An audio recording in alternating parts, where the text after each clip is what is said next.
Hola, buenas tardes. Bienvenidos a la segunda jornada de la edición número 18 de la Semana de la Ciencia de Luarca, organizada por el Ayuntamiento de Valdés. Tenemos con nosotros a la doctora María Verdasco, la coordinadora de este ciclo de conferencias sobre investigación y prevención como herramientas para combatir la COVID-19. Retos científicos, éticos y legales. Buenas tardes, María. Bienvenida un día más. Hola, buenas tardes. Y también a la doctora Clara Menéndez, que será la ponente de esta tarde. ¿Son las mujeres embarazadas un grupo de riesgo para la COVID-19? Clara, buenas tardes, bienvenida. Hola, buenas tardes a todos. Antes de pasar a la ponencia de hoy, quiero recordar que en la jornada inaugural de ayer tuvimos la oportunidad de seguir la conferencia de la doctora Margarita del Val y lo que vamos sabiendo de la investigación asociada al coronavirus y a la pandemia. Esta conferencia, que fue seguida por más de 170 personas en directo, está ya disponible en el canal de YouTube del Ayuntamiento de Valdés y en la web valdés.es. Aprovecho para recordaros que a través de esa misma web, valdés.es, está disponible ya el registro para las conferencias de los próximos días a las cuales os animo a asistir. Y ya sin más dilación, María nos va a presentar a la ponente de hoy. Muchas gracias. Hola, buenas tardes. Gracias, Isma, por recordar estos aspectos técnicos. Bien, bienvenidos de nuevo a esta segunda conferencia dentro de la Semana de la Ciencia de Luarca. Después de la conferencia de ayer, a cargo de la doctora Margarita del Val, yo creo que tenemos unas cuantas claves del estado actual de la investigación acerca del virus y de la enfermedad COVID-19. Ya tenemos más definido a qué problema nos enfrentamos, ¿no? Sabemos cuáles son las dificultades asociadas pues, a la propia biología del virus, por ejemplo, a su genética, o a nuestra parte, ¿no? A nuestra fisiología, es decir, a nuestro sistema inmune, por ejemplo. Ya ayer también se mencionó brevemente en alguna diapositiva que no es posible en esto de la pandemia establecer reglas generales extensibles a toda la población, en cuanto que cada uno de nosotros somos en cierto modo particulares. Y me refiero a que cada uno pertenecemos o no a específicos grupos de riesgo. Ayer veíamos, por ejemplo, que existen diferencias. Algunas personas desarrollan los síntomas clínicos tras la infección en el día 0, mientras que día 1, 2 o día 10, mientras que otros no lo hacen, lo que llamamos los asintomáticos.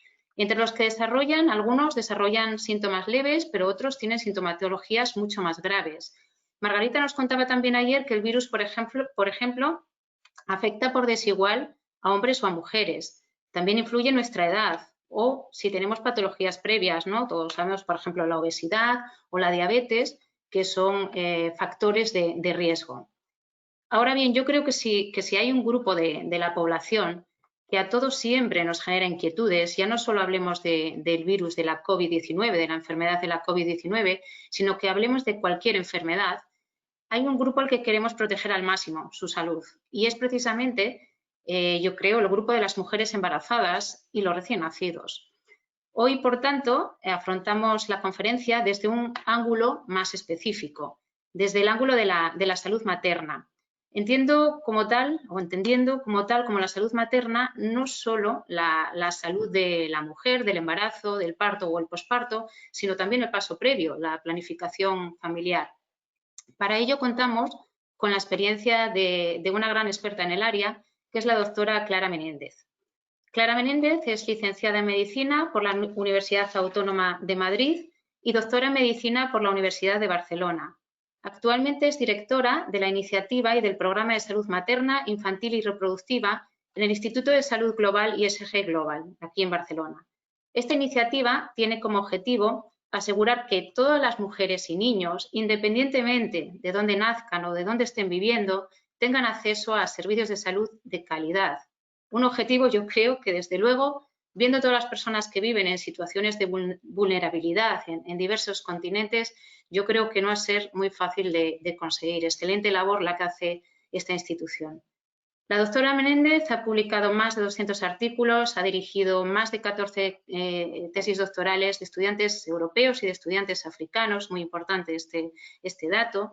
Tiene experiencia amplia en programas de docentes de formación, es profesora en varios másteres, entre ellos el Máster de Salud Global de la Universidad de Barcelona, el Máster de Salud Pública de la Pompeu Fabra o el Diploma de Pediatría Tropical Internacional del Instituto de Salud Carlos III asociado al Ministerio de Sanidad.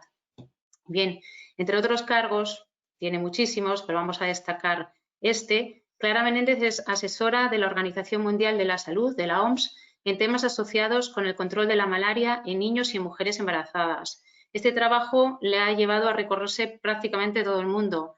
Ha trabajado en India, en Latinoamérica, en Papúa Nueva Guinea, pero sin embargo ha desarrollado gran parte de su carrera en proyectos en África subsahariana, trabajando sobre todo en Gambia, en Tanzania y en Mozambique. En este último país ha sido miembro clave para fundar un centro de investigación en salud, precisamente, un objetivo que imagino que es tremendamente difícil. Desde hace más de 15 años se ha centrado en estudiar cuáles son los factores clave o los factores determinantes de la salud materno-neonatal, así como la salud reproductiva, como decía al principio. Gran parte de sus estudios se han centrado en la malaria, tanto en desarrollar, por un lado, métodos de prevención para evitar la infección, es decir, en el antes, como para implementar medidas que permitan reducir parte de estos síntomas asociados con la enfermedad, es decir, en el después. Por ejemplo, cómo resolver la anemia mediante suplementos de hierro u otros programas. A lo largo de los años y debido a su experiencia, ha ampliado su ámbito de trabajo para incluir otras enfermedades infecciosas que afectan a las mujeres en época fértil, ¿no? Como puede ser, por ejemplo, la infección por el virus de la inmunodeficiencia humana, el virus del SIDA o el virus del papiloma. Y bien, con todos estos antecedentes y esta experiencia en el manejo de enfermedades infecciosas, no es extraño que ahora pues, le haya tocado ocuparse de aspectos similares asociados con el SARS-CoV-2. Actualmente coordina un proyecto centrado en el estudio de la eficacia de diversos tratamientos en la prevención de la infección del coronavirus que nos ocupa actualmente, proyecto que nos explicará a continuación. Bien, como nota personal y para no extenderme más, que ya sabéis que me gustan bastante las notas personales, hace unas horas me he enterado que además tiene unos vínculos asturianos. El Menéndez es cierto que debería haberme dado una pista, pero bueno, eso es mejor que os lo explique ella. Clara, muchísimas gracias por haber aceptado la invitación para participar en este evento. Estamos de verdad muy agradecidos de que nos hayas hecho un hueco en la agenda y deseando escuchar tu charla. Gracias. Oh, muchas gracias a ti, María, y inmensamente agradecida por el que contaréis conmigo en esta Semana de la Ciencia de Luarca, que como hablábamos hace un rato, ¿no? Yo creo que estas iniciativas son precisamente ahora, en esta pandemia que lo ha cambiado todo, son más importantes, tienen mayor influencia e impacto, yo estoy convencida que lo tendrán, que las grandes reuniones de expertos que solamente hablamos entre nosotros y que llegan poco y yo creo que hacen poco. Entonces, no, inmensamente agradecida. Efectivamente, mi apellido tiene una raíz asturiana, la que era de mi padre, que murió el año pasado, a través de su familia en un pueblo muy cercano a Luarca, de hecho, en Bayota, un pueblo chiquitito, pero que a través desde él, conozco muy bien Luarca. Todos los veranos, al menos, lo visito una semana o si puedo más. O sea, que realmente, y además que viví en Asturias, en Gijón, de hecho, una parte muy importante de mi infancia, con lo cual los lazos están ahí y son para todo. Lo llevo muy, muy dentro. Así que encantada de participar en esta semana, como digo, no solo por, yo creo, ese impacto que creo que tiene clarísimamente, sino también por lo que me une. Y bueno, me gustaría ya pasar a comentar brevemente este aspecto que María ha comentado de los grupos de riesgo. Ella ha comentado varios grupos de riesgo que tienen que ver con la edad, evidentemente, con patologías asociadas, pero también un grupo muy claro del cual a veces nos olvidamos, ¿no? Que son las mujeres embarazadas. No solo para esta infección, sino, como comentaré ahora mismo, para otras. Quería dar recordar dónde estamos. Seguramente Margarita del Val ya lo comentaría ayer, cuál es la situación a día prácticamente de hoy, hace unos días, en el mundo de esta pandemia que afecta, por su nombre, a todos los países. Estamos en cifras, en la cifra mágica de más de 1 millón de muertes, Más de 1 millón de muertes que sepamos debidas al virus. En muchos países, como os podéis imaginar, los test específicos de confirmación del virus no se hacen habitualmente y sobre todo, en esto me refiero a regiones como África subsahariana, pero también a otras muchas de países con pocos recursos, con lo cual esta es una cifra estimativa, yo creo que infraestimada, ¿no? Seguramente son bastantes más. Con respecto, perdón, a ver que no me líe con las diapositivas. En España no se puede hablar del pasado, sino de un presente muy claro, con unas cifras muy altas, de las más altas por población del mundo, por población, con una cifra de mortalidad estimada de más de 40.000 muertos, pero que realmente, por los cálculos que tenemos de exceso de muertes, llegarían hasta los 60.000. Por lo tanto, cifras muy elevadas para la población del país. En concreto en Asturias, ya que estamos en Asturias, hoy la incidencia acumulada de los últimos días por 100.000 habitantes ha ido subiendo y estamos, creo, si no me equivoco, en más, depende del concejo, obviamente, como en cada lugar, estamos más allá de los 400 por 100.000 habitantes. Como sabéis, Asturias ha tenido una evolución interesante, ¿no? Desde el comienzo de la pandemia parecía que estaba protegida por la geografía peculiar que rodea al Principado, pero bueno, como tantas otras hipótesis y profecías un tanto fallidas de esta pandemia que nos han ido surgiendo a lo largo de estos meses, bueno, realmente esa no debía ser la explicación, seguramente era otra, porque ahora esa misma geografía no ha cambiado y, sin embargo, la incidencia ha aumentado y ahora es una de las más altas del país. Eso es importante entenderlo y recordarlo porque estamos ante una situación epidemiológica, como es la de muchas infecciones, y en concreto las infecciones que se constituyen en pandemias, que es más compleja, mucho más compleja de lo que los expertos dicen, porque la mayoría no somos expertos, estamos aprendiendo cada día. Brevemente, los síntomas del coronavirus, para recordarlos, bueno, la mayoría son leves, evidentemente, la gran mayoría, bueno, de hecho, la gran mayoría de las personas que se infectan son asintomáticas, eso es lo primero de todo, es decir, no tienen síntomas. Hay un porcentaje, el siguiente porcentaje alto, tienen síntomas leves y el pico del iceberg es en los que tienen enfermedad grave y requieren un ingreso hospitalario y, bueno, pues, desafortunadamente algunos mueren. ¿Qué pasa con las embarazadas? Las embarazadas tienen más riesgo, no tienen más riesgo de infectarse necesariamente, pero sí se infectan, y por eso hablamos, el concepto de susceptibilidad para las infecciones no es realmente así, aunque hablemos de ello. Realmente, si se infectan, tienen más severidad. Eso es como lo deberíamos entender. Y esto no solo ocurre con este virus. La neumonía en general, es decir, la infección del pulmón, de los pulmones por cualquier organismo, pero sobre todo por virus, se desarrolla de una manera más grave en las mujeres embarazadas y, aunque está poco reconocido, es la tercera causa de muerte materna indirecta. Es decir, cuando decimos indirectos, hablamos de muertes maternas indirectas, es que no son aquellas que no son directamente las relacionadas con el embarazo, ¿no? Las muertes obstétricas, ¿no? Que serían las hemorragias, posparto, etcétera. Son muertes maternas indirectas.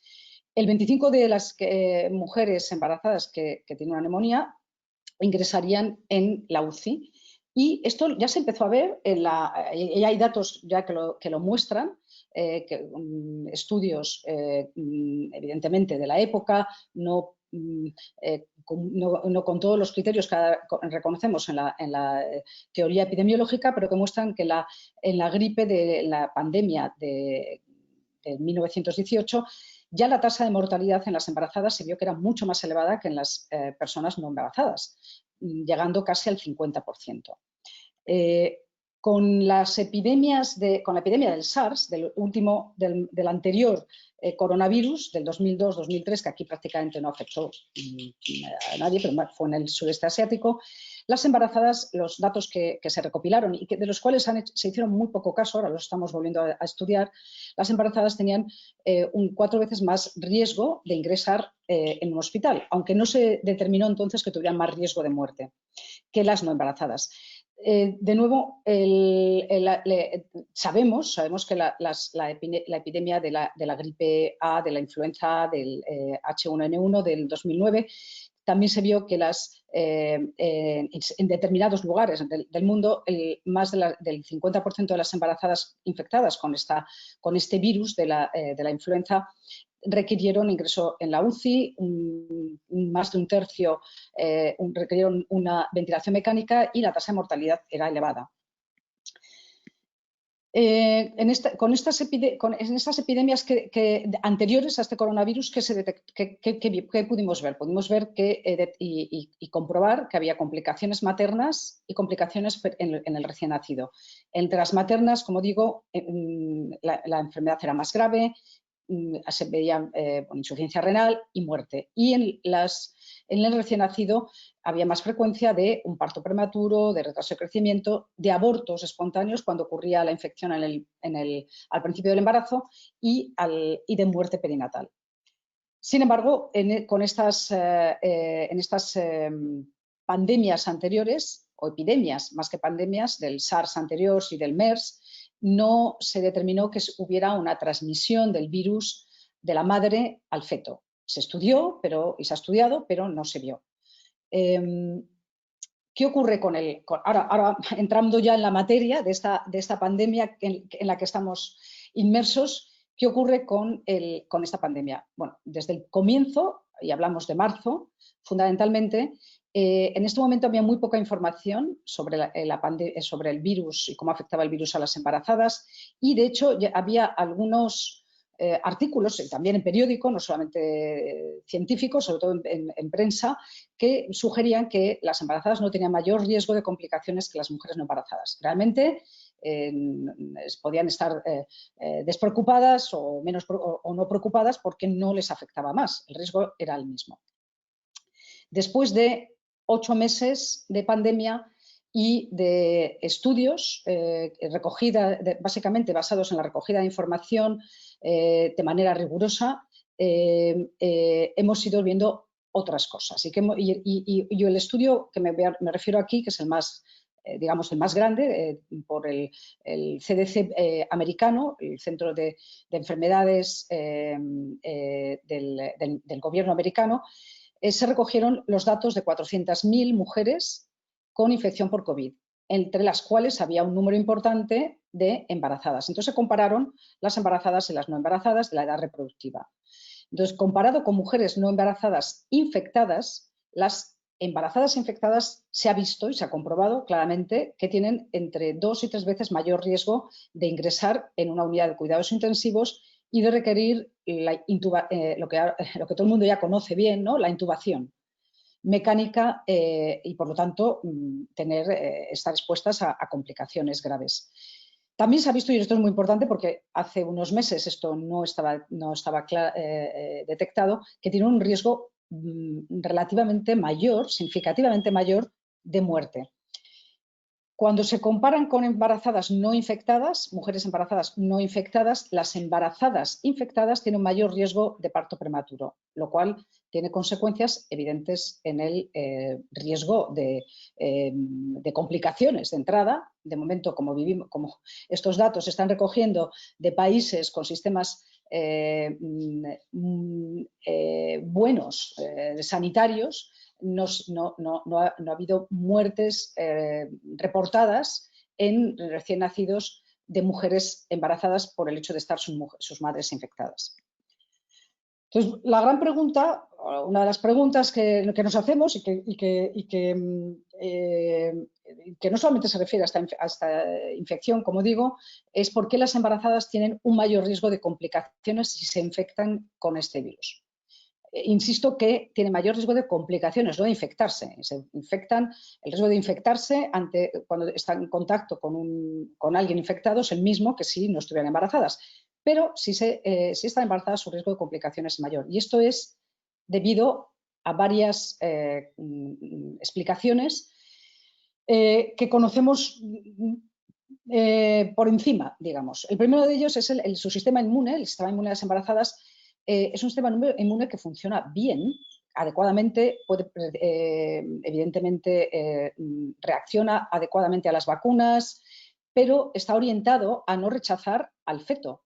Evidentemente tiene a un ser que parte es suyo y parte no lo es inmunológicamente, y lo podría rechazar como si fuera un cuerpo extraño. Para que esto no ocurra, ocurren fenómenos adaptativos del sistema inmune que hace que le imponga un mayor riesgo a algunas infecciones. Por otro lado, este sistema inmune está plenamente activo y puede tener complicaciones inflamatorias como cualquier otra persona no embarazada y como las que se han descrito en esta infección. Luego, además, esta infección ataca especialmente a los pulmones y al sistema cardiovascular. Estos dos sistemas, tanto los pulmones como el corazón, están ya fisiológicamente, naturalmente, funcionando de manera mucho más estresada en el embarazo por varias razones. La primera es por una cuestión física, tiene un menor espacio disponible según el embarazo va avanzando para que los pulmones se expandan. Se va creciendo el útero, el pulmón tiene menos sitio y por eso las embarazadas tienen cierta sensación de fatiga, ¿no? La embarazada ya en el último tramo del embarazo, y además el feto que está en crecimiento, bueno, pues requiere cada vez mayor oxígeno para su desarrollo. Luego esto estresa, si además tenemos una infección en el pulmón, la situación se complica enormemente. Luego además se está viendo, especialmente en esta infección, y esto sí que puede ser específico de esta infección, que hay cambios importantes en la coagulación, que esto da lugar a muchas complicaciones que habrán oído ahora mismo se sabe tanto del COVID, sabe prácticamente todo el mundo en tiempo real muchas cosas que antes solamente se sabían leyendo artículos científicos, y una de las cosas que se saben es cómo se asocia a mayor riesgo de ictus, y eso tiene que ver con alteraciones de la coagulación. Pues bien, en las mujeres embarazadas, de nuevo, esto ocurre de manera natural para que cuando en el parto, y esto es un proceso evolutivo, ¿no? A lo largo de la evolución, se disminuye el riesgo de hemorragias que podrían llegar a ser mortales. Entonces hay fenómenos de la coagulación que hacen que la sangre se coagule más rápidamente. Pero esto, que es un mecanismo de defensa para que la mujer no se muera de una hemorragia en el parto, también puede dar lugar a complicaciones si se infecta de un virus como este, que también afecta a la coagulación. Y esto está dando lugar a que, por ejemplo, mis colegas obstetras estén viendo cada vez más complicaciones que no se veían antes, cada vez se veían menos en nuestro entorno, como es la preeclampsia, y también haber coágulos en la placenta, lo cual también es un factor que dificulta aún más el paso de oxígeno entre la madre y el feto a través de la placenta. A ver, bueno. Entonces, esto es en cuanto a las razones por qué la madre se puede tener mayor complicación con esta infección. Pero ¿qué le ocurre al feto y al recién nacido si la madre está infectada por este virus en concreto?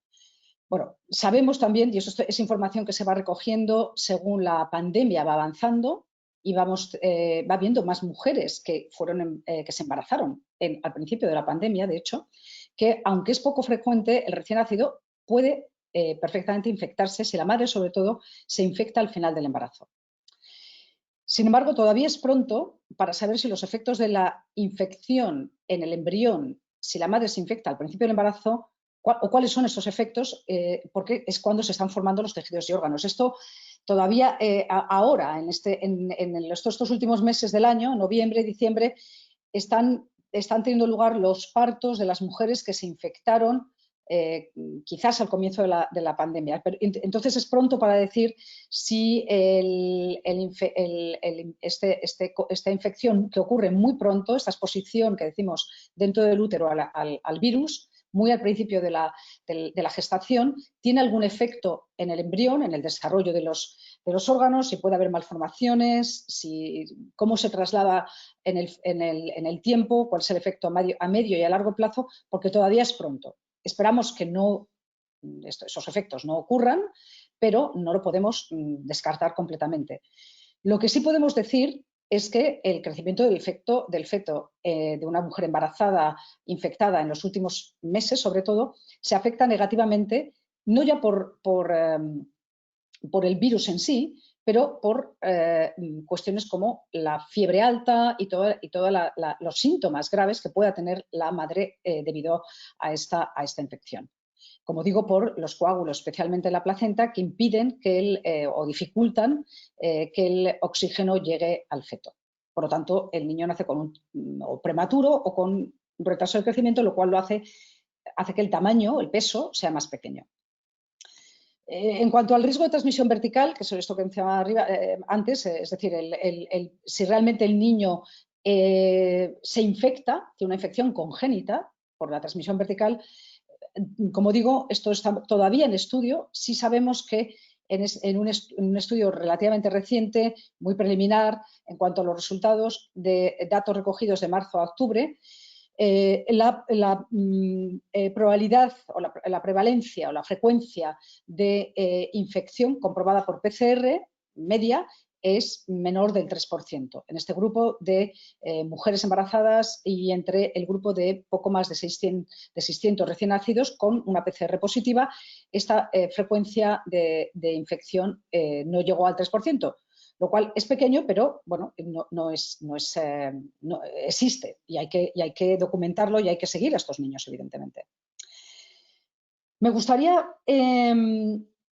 brevemente acordarnos de qué pasa en los países con menos recursos, o con pocos recursos, o casi ningún recurso sanitario en este contexto de pandemia, porque a diferencia de otras infecciones, y yo me dedico un poco a esto también, a diferencia de otras infecciones, el COVID afecta a todos los países, por eso es una pandemia, pero hay muchas otras infecciones olvidadas o poco conocidas o que no nos afectan, que no nos acordamos. Hoy pueden ser desde la epidemia del ébola, que ocurrió hace no tantos años, hace 4 años en el oeste africano, y que está ocurriendo hasta hace poco en el Congo, como la propia malaria o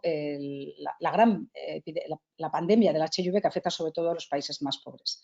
Entonces, lo que estamos viendo como efectos más que directos, que no lo podemos todavía determinar porque las PCRs que se hacen en estos países son muy pocas y muy seleccionadas, entonces no tenemos un número claro por eso cuando decimos, bueno, en África prácticamente no hay COVID, o hay muy poco, lo manejan muy bien. Bueno, es que realmente no sabemos cuánto hay, porque no sé, aquí tenemos dificultad en hacer todos los test que deberían hacerse y en rastrear a los contactos. Es natural que en muchos países africanos, en casi todos, yo diría en todos, me atrevería a decir, esto prácticamente no ocurre o prácticamente o realmente no ocurre. Lo que está ocurriendo son efectos indirectos. ¿Por qué? Porque inmediatamente hubo una huida de la población a acudir a los centros de salud, a los centros sanitarios, y por un lado, para no infectarse, por miedo a infectarse, y por otro lado, los propios ministerios de salud de muchos países aconsejaron a la población no ir, y por ejemplo en el caso de las embarazadas, de reducir el número de visitas antenatales. Es decir, que las madres fueran a los centros de salud durante el embarazo a su vigilancia de rutina. Esto aquí también se dijo y también se hace, pero las implicaciones son evidentemente no mucho menores, que no existen porque se hace un seguimiento telefónico muy cercano, las matronas si es necesario van a las casas, no tiene nada que ver. Las implicaciones en entornos muy pobres es que hay menor cobertura de programas esenciales de salud, como es la prevención de la malaria y del VIH, entre otros. Además, hay un menor número de partos atendidos por personal formado, lo cual quiere decir que las mujeres dan a luz en sus casas con el riesgo evidente. Hay un retraso o suspensión de las visitas posparto y todo esto sabemos, y ya hay gente alguno de mis colegas que lo está midiendo de manera con estimaciones, que está llevando a muertes indirectas, es decir, no directamente por el virus, pero sí por lo que provoca la pandemia, ¿no? Tanto en las madres como en los recién nacidos. Y vuelvo a cambiar de lugar. volvemos a nuestro país, en este caso no solamente a Europa y al mundo desarrollado, sino a nuestro país. ¿Qué es lo que estamos haciendo en este momento con respecto a esta infección, el coronavirus, el COVID y el embarazo? Bueno, debido a estas cuestiones que he comentado al principio, de las complicaciones importantes que se están detectando y que en las embarazadas infectadas, en la necesidad de prevenir y de tratar de forma precoz la infección usando fármacos que sean seguros, sobre todo seguros en cualquier individuo, pero sobre todo seguros si la mujer está embarazada, diseñamos un estudio que llamamos COVID-PREC, por el PREC del inglés del pregnancy, ¿no?, de embarazo, que es un estudio financiado con dinero público, o sea, por todos nosotros, y con fondos europeos, que está evidentemente avalado por la Agencia Española del Medicamento y Productos Sanitarios, y que tiene como objetivo principal saber si un fármaco, que es la hidroxicloroquina, disminuye el riesgo de la infección y el desarrollo de complicaciones durante el embarazo y en el periodo inmediato después, en el posparto. La hidroxicloroquina es un fármaco bien conocido por los obstetras también, porque se administra a las mujeres embarazadas que tienen que puedan tener lupus o que tengan artritis reumatoide. Se lleva administrando desde hace más de 20 años y se conoce bien su perfil, lo que llamamos perfil de seguridad en las embarazadas. Y por otro lado, en la malaria, tratamiento y la prevención de la malaria se lleva utilizando desde los años, antes de los años 60 o antes, a finales de los 50, con lo cual conocemos bien este fármaco, sabemos que su perfil de seguridad, como digo, en el embarazo, y queremos saber, porque ha habido datos que sugieren que puede ser eficaz, puede ser útil en la prevención en las primeras fases de la infección. Entonces, ¿qué es lo que estamos haciendo? Estamos haciendo este ensayo clínico en varios hospitales en lugares de alta incidencia, como en Barcelona, en 4 hospitales en Barcelona y en otros 4 en Madrid. Ahora se va a unir La Paz, o sea que sería un 5º, y en el Hospital General de Segovia. Yo invitaría también que si algún hospital en Asturias está interesado, adelante, porque necesitamos acabar este estudio en los próximos meses, no podemos esperar mucho tiempo. Y solamente terminar diciendo que esto es importante porque, aunque no es bien conocido, las mujeres embarazadas suelen no estar incluidas como participantes en ensayos clínicos, por razones de seguridad y también de problemas de legalidad para las compañías farmacéuticas, aunque este es un ensayo de la comercial, ¿no? No comercial, perdón. Académico, que se llama, ¿no? Financiado por el Ministerio, con dinero público. Pero es cierto que las compañías farmacéuticas rara vez quieren incluir mujeres embarazadas en sus ensayos clínicos, lo cual hace que la mayoría de los tratamientos que se administran incluso durante el embarazo no hayan sido probados durante el embarazo, y esto no es posible trasladar lo que vemos en las no embarazadas a las embarazadas. Y esto tiene problemas que no están bien conocidos, ¿no? Entonces esperamos que este ensayo clínico ayude a aportar información para mejorar la prevención de esta infección, de esta terrible pandemia, en uno de los grupos que no nos olvidamos a veces, pero es de los más vulnerables a la infección, como digo, no por el riesgo de infectarse, pero sí por las complicaciones que puede tener. Yo creo que esta es mi última diapositiva, ya que simplemente agradecer al equipo, a mi equipo de coordinación en el Hospital Clínic Global en Barcelona, Universidad de Barcelona, y a los centros colaboradores y a los centros colaboradores, ya los colaboradores dentro de los centros colaboradores que van creciendo, son un grupo es cada vez más numeroso y muy entregado a este ensayo. Y yo creo que sin más lo dejo aquí. Creo que ha sido una cantidad de información no menor y bueno, dispuesta a contestar las preguntas que tengan los oyentes. Gracias. Vale, Clara, muchísimas gracias por tu exposición, que ha sido muy clara en sus 3 bloques, ¿no? Primero, en clarificarnos cuáles son los riesgos reales que se sabe hasta ahora, porque como tú muy bien has explicado, necesitamos tiempo para tener datos más veraces. Lo que se sabe hasta ahora del riesgo de las mujeres embarazadas y en sus fetos. La segunda parte, destacando o recordándonos también que esto es un problema global, que esto es un problema que nos afecta a todos, incluidos, pues, como decíamos al principio, los más vulnerables. Y la tercera parte, pues, compartir este ensayo clínico y, sobre todo, yo creo que es un apunte muy importante, es decir, la dificultad que tienen las mujeres embarazadas como grupo de inclusión de los ensayos clínicos. Claro, es siempre un tema muy debatible en ética, porque el beneficio de los ensayos, desde luego, es grande, pero hay que proteger también el riesgo, ¿no? Es siempre un equilibrio muy difícil entre ganar conocimiento o mantener la protección a este grupo de riesgo.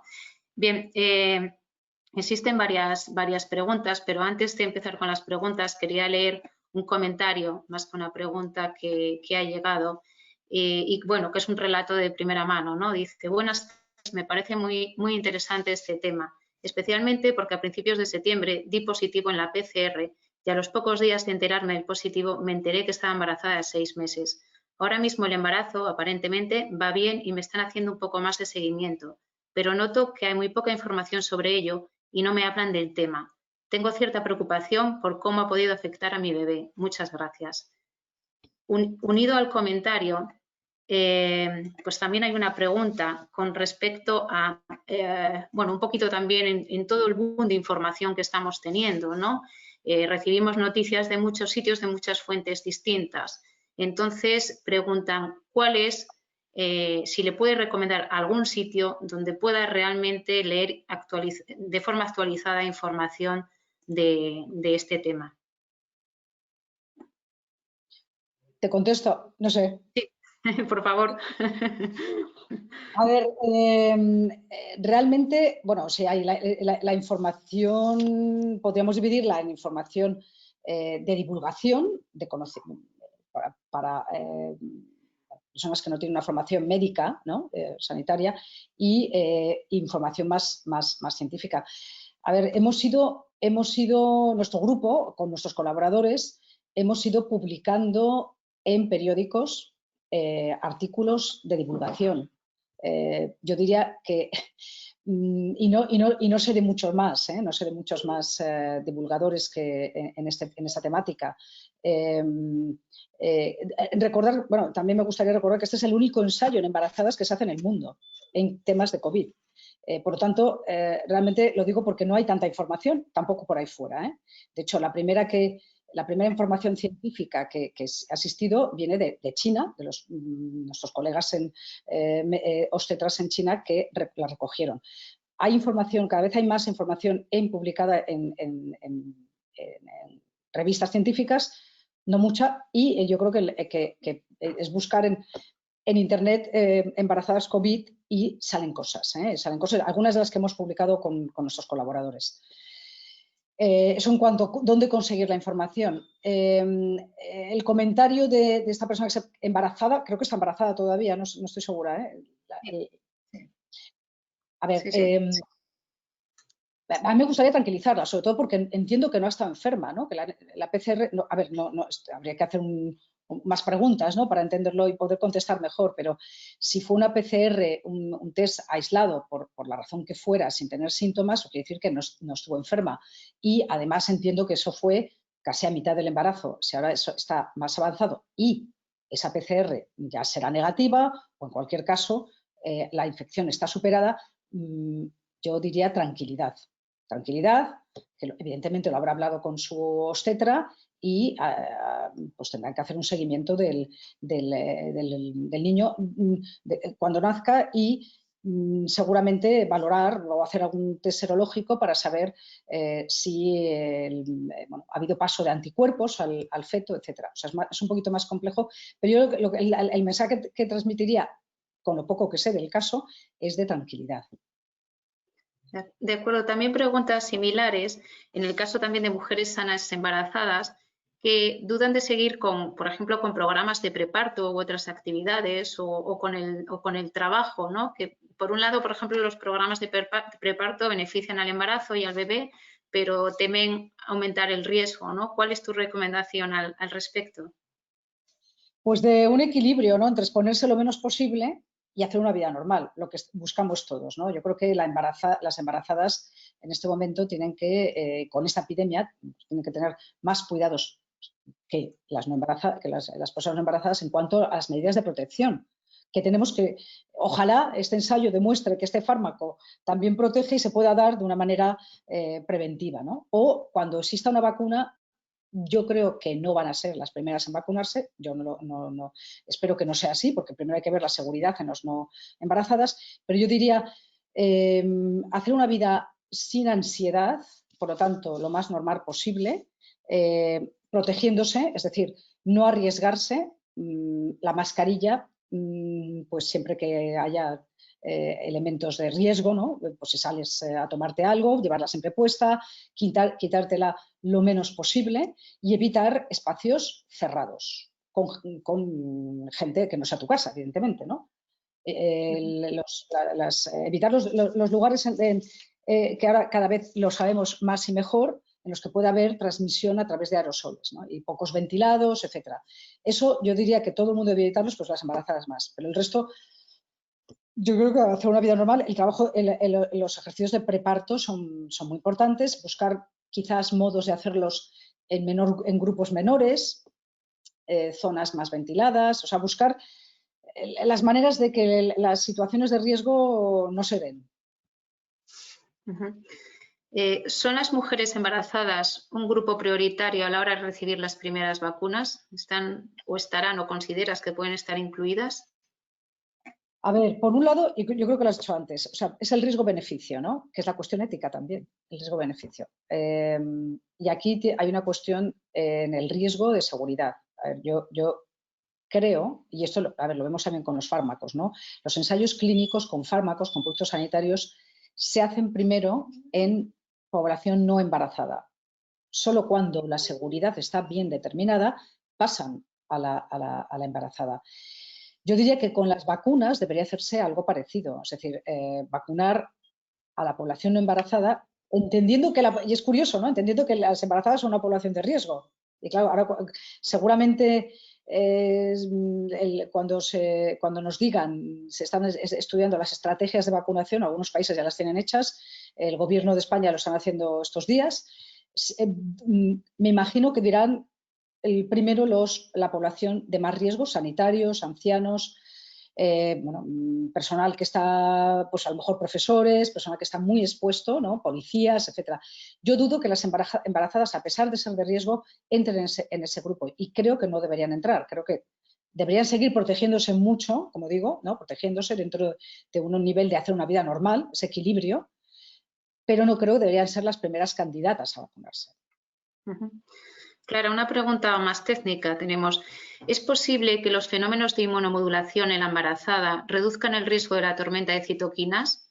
En otro caso, ¿qué alternativa existe para una embarazada con síntomas graves a la utilización de la prednisona? Sí, bueno, a mí me gusta destacar que yo no soy obstetra, soy investigadora clínica que me dedico a esta temática y hice clínica hace años. Entonces, estas preguntas siempre se las remito a mis colegas obstetras que saben mucho más.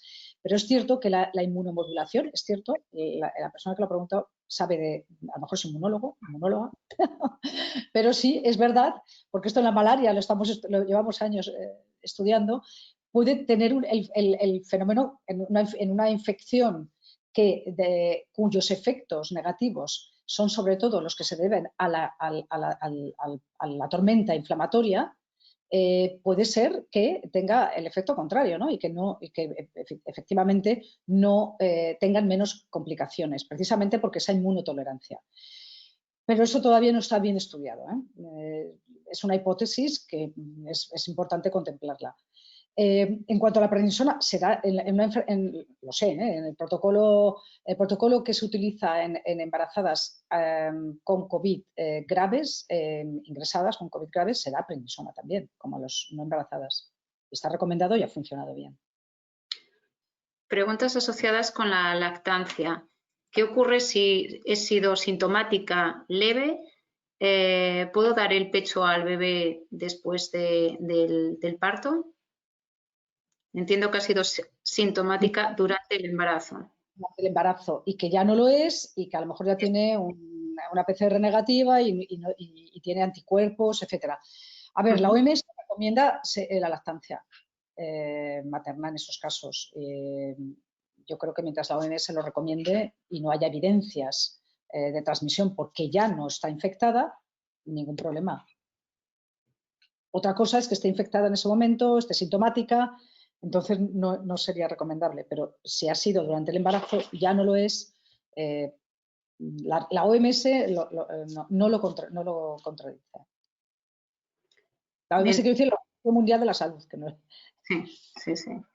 En cuanto al tema de la incidencia de la enfermedad, por ejemplo, en África, ¿no? Que, pues, como bien has mencionado, existe menos incidencia, pero es difícil achacarla si es por falta de registro, si realmente es porque hay menos número de casos, ¿no? Sin embargo, hay estudios en países occidentales que apuntan a que las mujeres embarazadas de raza negra o latinoamericana tienen mayor riesgo. ¿Están avalados estos estudios? ¿Existen mayor susceptibilidad de infección asociada precisamente al componente étnico? Yo lo desconozco, pero es que no afectaría solamente a las embarazadas. Si hubiera una asociación con la étnica o racial, genética, en cualquier caso, que estuviera asociado a la raza, no sería solamente las mujeres embarazadas, sería el resto de la población también. Yo no lo conozco, no te puedo decir, pero no he leído sobre ello. Yo creo que en concreto en el África subsahariana la menor incidencia, como digo, yo creo que está asociada con la falta de información que existe al respecto, más que otra cosa, más que otra cuestión. He leído en algún periódico extranjero que incluso felicitaba a los países, unos países africanos de lo bien que estaban controlando la epidemia y las medidas de prevención que estaban haciendo, lo cual me llama la atención porque como yo trabajando 30 años en ese contexto, bueno, eso no es así, ¿no? Eso afectaría, querría decir que también previenen muy bien la malaria, se previenen muy bien muchas otras infecciones y no es el caso. ¿Cómo se garantiza esta distribución, por ejemplo, de vacunas a estos países más vulnerables? ¿Que existen entidades encargadas de ello? Sí, esta es una pregunta muy, muy importante que yo creo que ya hay mucha gente hay alguna gente que se la está haciendo, entre otras cosas el director de la Organización Mundial de la Salud, porque esos países tienen que tener acceso, o sea, es la primera vacuna, bueno, no es la primera vacuna realmente de una pandemia de este tipo, sí. Hay muchas otras, hay muchas vacunas de infecciones que se dan en todas partes del mundo. Y por ponerte un ejemplo, por ejemplo, la vacuna contra la hepatitis B, que conocemos muy bien, que se ha aplicado mucho en nuestros países y y con una incidencia muy baja de hepatitis B. En África se empezó a vacunar, empezó a introducirse en el calendario de vacunación de los niños en muchos países africanos en los que la muerte por cáncer de hígado debido a hepatitis B es altísima, y era sobre todo altísima, se empezó a vacunar hace solo poco más de 20 años.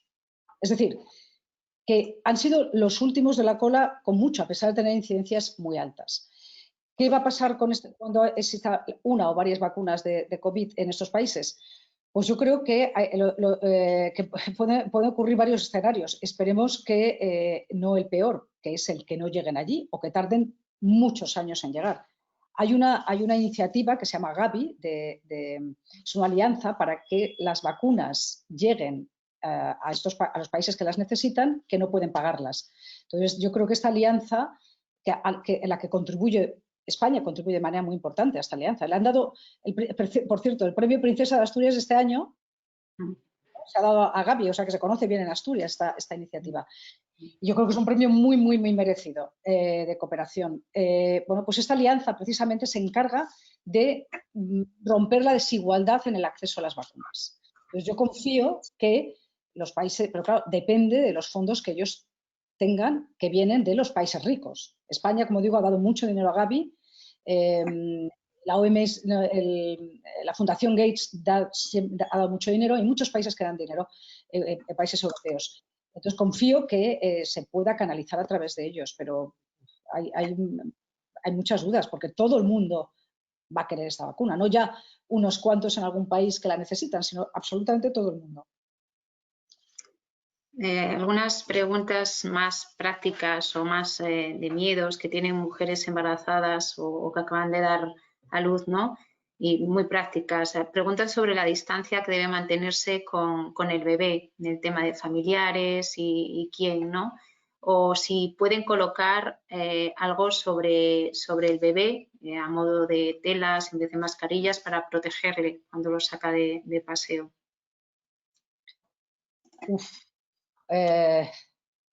A ver, yo creo que tampoco soy la persona para responder todas estas preguntas tan importantes y tan prácticas y tan necesarias. Protegerle cuando sale de paseo, empezaríamos por ahí, realmente la protección como ocurriría con cualquier otro individuo. Es decir, el paseo no puedes poner una mascarilla, o sea, no están recomendadas en menores de 6 años. Tratar de... sobre todo si se tiene en contacto con alguien que se sospecha que pueda estar infectado, evidentemente acercarle lo menos posible y que lo toque lo menos posible o nada, eso seguro. Pero, a ver, estamos en un momento en el que es que nosotros mismos tenemos que evitar esos contactos cercanos, ¿no? Estamos en una situación que no es de confinamiento, pero es de restricción. Entonces, esta restricción aplica evidentemente al niño de cualquier edad, incluyendo el bebé. Yo es lo que diría. Y preguntas más específicas creo que se las tiene que hacer a lo que se llamaba antes puericultor o pediatra, más bien. Siento no poder responder más específicamente. Clara, con respecto a al ensayo clínico, preguntan acerca de la utilidad, no, el número de casos o si se sigue aplicando la hidroxicloroquina, bueno, debido a los distintos estudios en los cuales no avalaban el uso de la hidroxicloroquina, ¿no? La pregunta es, ¿sigue entonces aplicándose en hospitales españoles? A ver, con la hidroxicloroquina ha pasado un fenómeno muy curioso, que no sé si ha pasado con otros fármacos, creo que no, en esta pandemia, que es pasar de darla a todo el mundo, básicamente a todo el mundo, casi, bueno, enfermo o no enfermo, casi como preventivo, y eso sin ninguna evidencia de que funcionara. Y bueno, evidentemente la anécdota de que Trump y Bolsonaro se la tomaban, esto no ayudó nada a la fama de la hidroxicloroquina, ¿no? Y eso fue un auténtico horror cuando lo oímos. Y en todos los hospitales, al principio de la pandemia, se daba a los enfermos.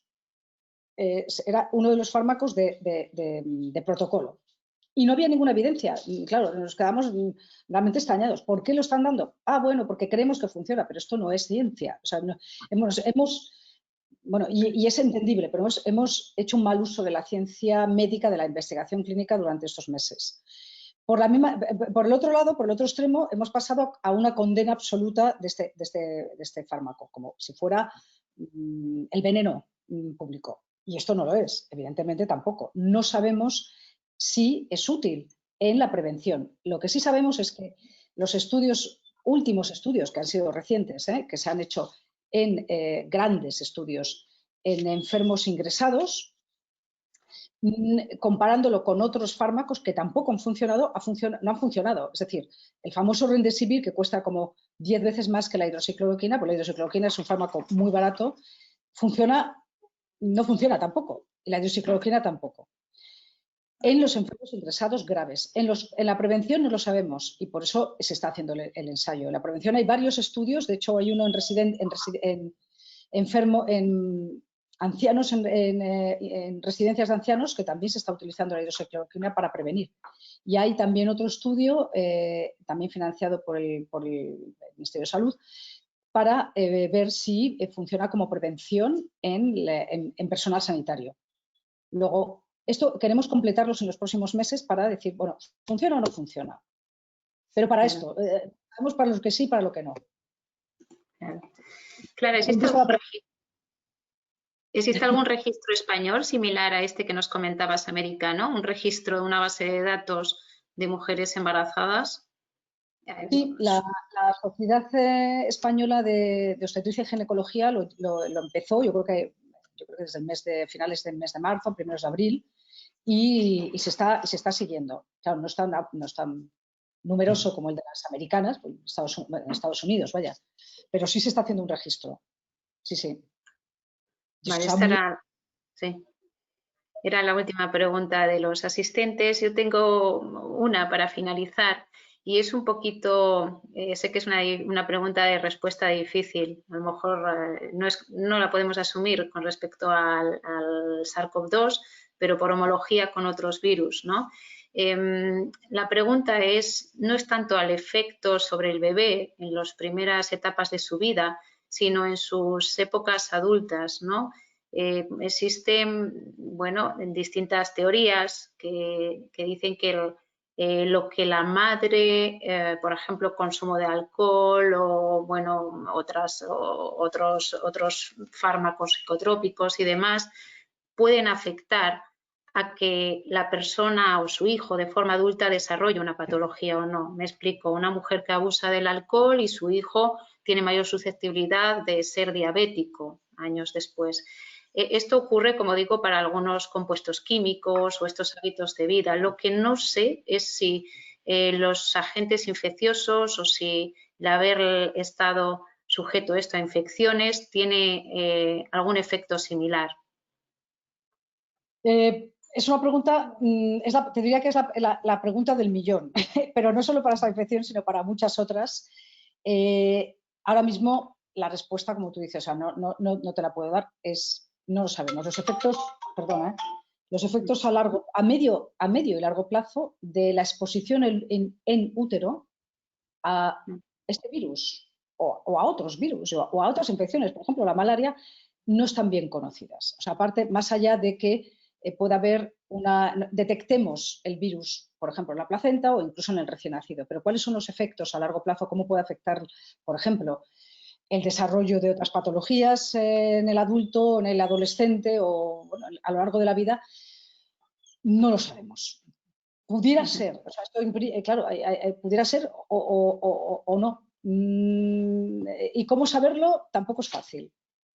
Habría que hacer, a ver, tampoco es fácil. Tenemos la manera epidemiológica de hacerlo, que son estudios lo que llamamos estudios de cohortes, ¿no? De seguir a la madre embarazada, saber si tiene la infección, si la desarrolla, y luego seguir el niño, a la persona, al hijo y al adulto hasta que tenga 20 o 30 años. Esto ha ocurrido con otras patologías, ¿no? Y con otras en otros lugares, pero son estudios muy complejos de hacer. Sí. Ojalá pudiera contestar. Habrá que esperar al tiempo, sí. Bueno, Clara, para cerrar, me gustaría destacar el mensaje que has dicho al principio y que ya habíamos hablado nosotros cuando nos conectamos fuera de la grabación, ¿no? Un mensaje, creo, muy, muy claro y que nos hace partícipes a todos, ¿no? Has dicho, es más importante este tipo de actos de divulgación al público en general que un mitin, una reunión de científicos. Y la realidad es esta, no nos cansaremos de decirlo, que la responsabilidad es de todos. No es responsabilidad solo del científico encontrar una solución, sino que es responsabilidad de cada uno de los ciudadanos de concienciarnos que también está en nuestra mano. Tengo esta pena de mi hijo que me está... Quiero intervenir también. Reclama la hora. Absolutamente de acuerdo. Yo creo que estas iniciativas de la ciencia de divulgación ahora mismo con esa pandemia demuestran que son de enorme utilidad y bueno, todo mi ánimo a que las sigáis manteniendo y fomentando. O sea, mucho más, ahora mismo tiene más impacto porque todos tenemos una responsabilidad en esa pandemia. Los científicos posiblemente, si es que me puedo considerar científica, los que menos. Ahora mismo todos tenemos que tener un mínimo conocimiento para poder actuar y para entender por qué lo hacemos también. Si no, no tendría mucho sentido.